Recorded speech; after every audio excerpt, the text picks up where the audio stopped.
Welcome to my TET class. Friends, आज हम देखेंगे संस्कृत और संस्कृत में हम देखने वाले हैं सर्वनाम। आपका इस बार सिलेबस देख लेते हैं। ये देखिए आपका सिलेबस है। यहाँ पे हमने यहाँ से जो कंप्लीट किया उसे देख लेते हैं। देखिए हमारा ये कंप्लीट जो संख्याएं हैं वो हमारी लगभग कंप्लीट हो चुकी हैं। और लिंग, वचन, प्रत्याहार, स्वर के प्रकार, व्यंजन के प्रकार, अनुस्वार एवं अनुनासिक व्यंजन, ये टॉपिक भी हमारा कंप्लीट हो गया है। अपने आप में जो एक इम्पोर्टेंट टॉपिक होता है वर्णमाला, वो हमने कंप्लीट कर लिया है। और यहाँ से अगर आप देखें तो देखिए आपका हम आज सर्वनाम ये अभी हमारा कंप्लीट हो जाएगा। तो अब कोई खास चीजें नहीं बचती, वो एक एक करके मैं बहुत जल्दी आपको लगभग ये सारा टॉपिक दे दूंगी, ताकि जितनी जल्दी हमारा कवर हो सकेगा उतनी अच्छी बात है। और उसके बाद हम अपना अभ्यास शुरू कर देंगे। आप देख सकते हैं कि अगस्त में इतना वक्त बीत जाने के बाद भी अभी आपकी नोटिफिकेशन नहीं आई है। तो यूपीटीटी की नोटिफिकेशन कब आ जाएगी कोई अंदाजा नहीं है।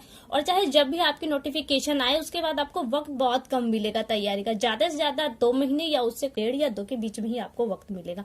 तो इस बीच में अगर आपके सारे टॉपिक कंप्लीट हो जाते तो बहुत अच्छी बात है। उसके बाद जो 15 दिन हमारा लास्ट टाइम बटेगा उसमें हम सारी चीजों को रिवाइज करते चले जाएंगे। तो ऐसा हो सकता है कि मैं आपको एक दिन में 2-2 वीडियो तक दे दूं एक सब्जेक्ट की, ताकि हमारा कोर्स कंप्लीट हो जाए। तो अभी हम स्टार्ट करते हैं अपना सर्वनाम। देखिए सर्वनाम देखें तो क्या है। संज्ञा आप जानते होंगे। संज्ञा किसी वस्तु, व्यक्ति, स्थान के नाम को हम संज्ञा कहते हैं। जब उस संज्ञा का प्रयोग न करके उसके स्थान पे हम जिन शब्दों को प्रयोग करते हैं वो हमारा सर्वनाम कहलाता है। तो ये हमारा है संस्कृत में। अब देखिए यहाँ से हम देखते हैं सर्वनाम। यहाँ पे देख लेते हैं, दिया है सर्वनाम। संज्ञा के स्थान पर जिन पदों का प्रयोग किया जाता है उन्हें सर्वनाम कहते हैं। संस्कृत व्याकरण में 35 सर्वनामवाची शब्द होते हैं। एग्जाम्पल में दिया है राम पुस्तकम पठति, राम पुस्तकम पठति। अब दूसरा देखिए दिया है सह विद्यालयम गच्छति। यहाँ पे दिया है, यहाँ प्रथम वाक्य में राम क्या है, संज्ञा पद है। और दूसरे वाक्य में सह का प्रयोग सर्वनाम के रूप में किया गया है कि ये जो स है यहाँ पे वो क्या है, सर्वनाम है। आगे दिया है सर्वनाम का लिंग, वचन, विभक्ति वही होते हैं जो संज्ञा के लिए प्रयोग होते हैं। यानी कि जो संज्ञा का लिंग, वचन और विभक्ति होता है वही किसका रहेगा, सर्वनाम का भी रहेगा। और सर्वनाम में 7 विभक्तियां होती है परंतु संबोधन का प्रयोग नहीं होता है। यानी कि सर्वनाम में कितनी विभक्तियां हैं आपकी, 7। देखिए अर्थ के अनुसार सर्वनाम के प्रकार देख लेते। सर्वनाम के कितने प्रकार है इनको एक एक करके भी देखेंगे। क्या है आपका, पुरुषवाचक सर्वनाम, निश्चयवाचक सर्वनाम, संबंधवाचक, अनिश्चयवाचक सर्वनाम, निजवाचक और प्रश्नवाचक। अब एक एक करके सबको देख लेते हैं हम। देखिए यहाँ पे हमने एक एक करके लिया है। पहला हमारा पुरुषवाचक सर्वनाम। ये सर्वनाम 2 होते हैं। कौन सा है, एक है युष्मद और है अश्मद। अश्मद और युष्मद यहाँ पे 2 ही क्या है आपके सर्वनाम है। किसमें, पुरुषवाचक में। युष्मद मध्यम पुरुषवाची होते हैं तथा अश्मद उत्तम पुरुषवाची होते हैं। और इसमें कोई खास और चीजें जानने की, देखिए यहाँ से अगर प्रश्न जो बनेगा वही बनेगा सर्वनाम के कितने भेद हैं। और जैसे आप ये भी दे देगा कि अश्मद देकर आपसे ये पूछ ले कि ये किस सर्वनाम का है, पुरुषवाचक है, निश्चयवाचक है, संबंधवाचक, और इसका प्रयोग कहाँ पर कैसे होता है, ऐसी चीजें कुछ भी नहीं पूछेगा। तो आप देख लिए पुरुषवाचक में क्या आपका आ गया, युष्मद और अश्मद। वहीं पे हम दूसरा देखें तो आपका आता है निश्चयवाचक सर्वनाम। निश्चय, जहाँ पे किसी चीज की निश्चितता को दिखाया, जैसे तद, एतद, इदम, अदस, ये 4 आपके निश्चयवाचक सर्वनाम है क्योंकि इनमें निश्चय जाना जाए, इनमें किसी चीज की निश्चितता को दिखाया जाता है। जैसे आगे देखिए क्या है, इन्हें संकेतवाचक भी कहा जाता है। क्यों, देखिए जब हम किसी की तरफ इशारा, क्योंकि निश्चयवाचक है, हम यहाँ पर खड़े होकर किसी की तरफ इशारा करेंगे, वहां पे कई सारे लोग हैं तो जाहिर सी बात हम इशारा करेंगे कि यही, कौन, यही है। तो एक फिक्स है, हमारा इशारा भी होगा, चाहे हाथों से हो चाहे आंखों से, न किसी रूप में इशारा होगा, संकेत होगा उसी के लिए, एकदम निश्चित व्यक्ति के लिए। तो इसलिए क्या कहा जा रहा है, इसे संकेतवाचक भी कहा जाता है। और ये सब प्रथम पुरुषवाची सर्वनाम होते हैं। और ये यहाँ पे जो हमने अभी आपने पढ़ा केवल 4 ही होते हैं। कौन कौन से, इदम, एतद, अदस और तद। देखिए इदम मिस होता है यह, किसके लिए, जो समीप वस्तु है उसके लिए हम यह शब्द का प्रयोग यानी कि इदम शब्द का प्रयोग करते हैं। जो अधिक समीपवर्ती वस्तु के लिए एतद शब्द का प्रयोग होता है। जैसे कि 2 चीजें हमारे पास हैं, ये हम हैं और ये एक वस्तु यहाँ पर है, एक चीज यहाँ पर है, तो ये दोनों तो हमारे नजदीक है, लेकिन जो खास नजदीक है, जो एकदम समीप है, उसके लिए हम एतद शब्द का प्रयोग करेंगे। वहीं पे जो हमसे नजदीक होने के बाद भी थोड़ी दूरी पर है उसके लिए हम इदम शब्द का प्रयोग करेंगे।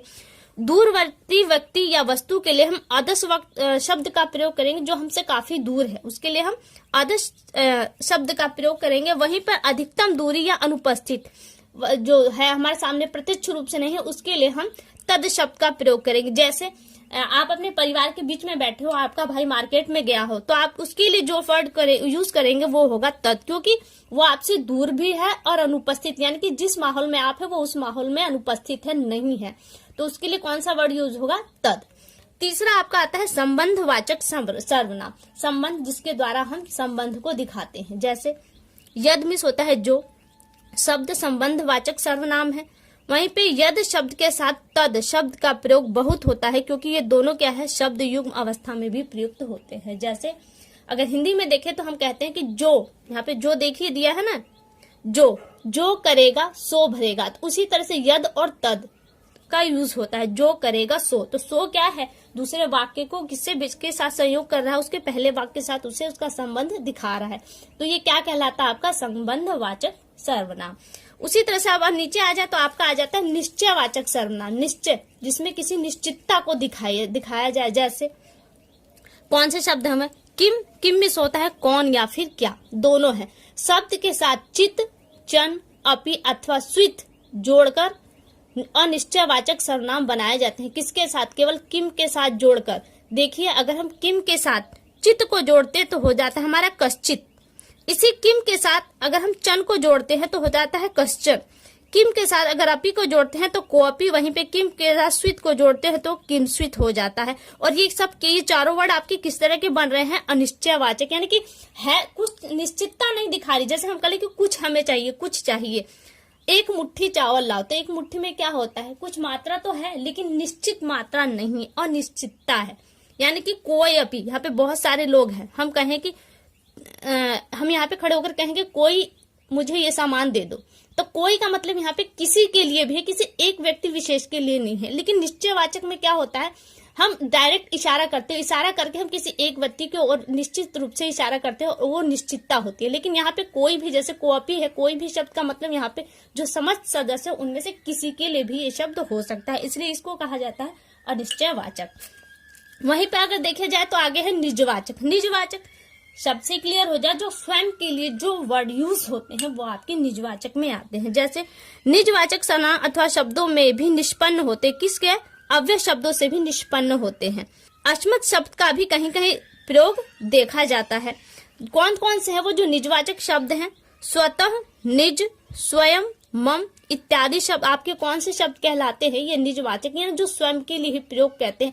मैं स्वयं ही खा लूंगा, स्वयं, मैं स्वयं ही खा लूंगा, तो स्वयं किसके लिए? स्वयं के लिए ही प्रयोग हो रहा है, तो ये आपका किसमें आता है? निजवाचक सर्वनाम में।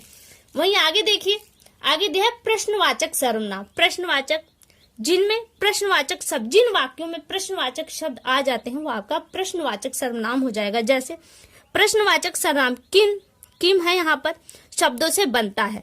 किम शब्दों में प्रत्यय लगाकर कतर, कतम, कुत्र, कदा, क्व, कथम, किमर्थम, कुतः इत्यादि शब्द है। ये कौन से शब्द है? ये आपके प्रश्न है। जब आप किसी से प्रश्न पूछते हैं तो इन तरह के शब्दों का प्रयोग करते हैं। यथा शब्द ककारा, देखिए शब्द ककारा, क्योंकि क्या है, एक किम शब्द में ही आपके तय लगाकर ये वर्ड बन रहे, इसलिए इसे क्या कहा जा रहा है? सप्त ककारा। यहाँ से प्रश्न बन सकता है कि सप्त ककारा कौन कौन से? आपको समूह दे दिया जाएगा, आपको छांटना होगा। तो देखिए सप्त ककारा शब्द कौन कौन से हैं? किम, कुत्र, कदा, कुतः, कथम, किमर्थम, कति, प्रश्नवाचक ककारा। ये आपके क्या है? ये प्रश्नवाचक ककारा कहलाते हैं। तो शब्द ककारा क्या है? किम, कुत्र, कदा, कुतः, कथम, किमर्थम और कति आपकी क्या है? शब्द ककारा। तो यहाँ से देखिए आपका ये सर्वनाम समाप्त होता है। आप लगभग समझ गए। अगर जो हिंदी जानते हैं वो संस्कृत को भी यहाँ पे जान जाएंगे। लेकिन इसका एक ग्राफ देख लेते हैं, जो कि मैंने अपने थंबनेल में ही डाल दिया है, आप लोग देख चुके होंगे। सर्वनाम के कितने भेद हैं? 6। कौन कौन से हैं? पुरुषवाचक, निश्चयवाचक, संबंधवाचक, अनिश्चयवाचक, प्रश्नवाचक और निजवाचक। शब्दों से ही आप इसके डिफिनेशन को समझ गए होंगे। अब इसके एग्जाम्पल भी यहीं पे देख लीजिए। अगर पुरुषवाचक शब्द के एग्जाम्पल के हैं तो आपका है अश्मत, युष्मत और भवत। वहीं पे निश्चयवाचक, निश्चितता है, जिनमें हम संकेत करते हैं, संकेतवाचक शब्द कहलाते कौन से है? तद, एतद, इदम, अदस। इस केवल 4 ही शब्द हैं। फिर है आपका संबंधवाचक। संबंधवाचक है जिसे हम संबंध दिखाए, यद और तद, 2 आते हैं आपके, यद और तद। यद ये होता है और यद के साथ ही तद का भी प्रयोग होता है। अनिश्चयवाचक जिसमें निश्चितता नहीं क्लियर होती, कोई, कहीं, कभी, ये सब क्या कहते हैं? आपके जैसे है किम शब्द चन, चित शब्द से क्वचित और, इसी तरह से क्या थे कश्चित, कश्चन, क्वपि, कश्मित, क्या थे आपके ये अनिश्चयवाचक सर्वनाम थे। अगर प्रश्नवाचक सर्वनामों की बात करें तो जैसे किम शब्द है क्या, और किम शब्द के साथ क्या था शब्द ककारा, क्या थे आपके ये प्रश्नवाचक थे। कौन कौन से है किम शब्द, शब्द ककारा आपका कदाचित, जैसे किम, कुत्र, कदा, कुतः, कथम, किमर्थम, कति, क्या थे आपके ये आपके प्रश्नवाचक थे। अब देखिए निजवाचक आपका आ गया, निजवाचक जो स्वयं के लिए यूज होते। एग्जाम्पल में क्या था स्वयं, मम, निज, स्वतः, ये सब क्या थे आपके निजवाचक सर्वनाम। तो फ्रेंड्स उम्मीद करती हूँ कि आपको ये वीडियो पसंद आएगी। अगली वीडियो में आपसे फिर मुलाकात होगी, तब तक के लिए नमस्कार।